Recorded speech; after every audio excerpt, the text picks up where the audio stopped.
Hi అండి అందరికీ. ఇప్పుడు నా చేతిలో ఉన్నవి చూసి అవేంటి అని ఆశ్చర్యపోతున్నారా? వీటిని బొడ్డెంగి పురుగులు అంటారు. మా గిరిజనులు వీటిని ఎంతో ఇష్టంగా తింటారు. వీటిని సేకరించడం ఒక పెద్ద టాస్క్. ఇలా ఎండిపోయిన ఈత చెట్టు మొదలు దగ్గర గుణపంతో జాగ్రత్తగా తవ్వి తీయాలి. చూసారా తెల్లటి శరీరం నల్లటి తలతో ఎలా ఉన్నాయో? వీటిని ఇలా నిప్పుల మీద కాల్చుకొని తింటే ఆ రుచి చాలా అద్భుతం. మీలో ఎంతమంది ఇలాంటి బొడ్డెంగి పురుగులను చూశారు లేదా రుచిని చూశారు? కింద కామెంట్స్లో చెప్పండి. దీని గురించి పూర్తి వివరాలు తెలుసుకోవాలంటే డిస్క్రిప్షన్లో ఫుల్ వీడియో లింక్ క్లిక్ చేయండి. ఇలాంటి మరిన్ని ఆసక్తికరమైన గిరిజన సంప్రదాయాల కోసం మన అరకు ట్రైబల్ బాయ్ యూట్యూబ్ ఛానల్ని సబ్స్క్రైబ్ చేసుకోవడం మర్చిపోకండి. నిప్పుల మీద కాల్చిన పురుగు తింటుంటే వచ్చే ఆ ఫ్లేవర్ నిజంగా వేరే లెవెల్ అంతే. మా గిరిజన ప్రాంతంలో ఇది ఒక అద్భుతమైన రుచి.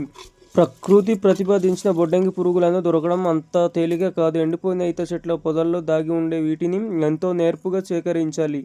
ప్రకృతి ఒడిలో దొరికే అద్భుతమైన ఆహారాల్లో ఇదొకటి. చూడడానికి వింతగా ఉన్న మా అడవి తల్లే ఇచ్చే బలమైన ఆహారం బొడ్డింగి పురుగులు. వీటిని వెతకడం ఒక సాహసం అయితే వాటిని సేకరించడం ఒక కళ. ఎండిన ఈత చెట్టు లోపల దాగున్న తెల్లటి నిధిని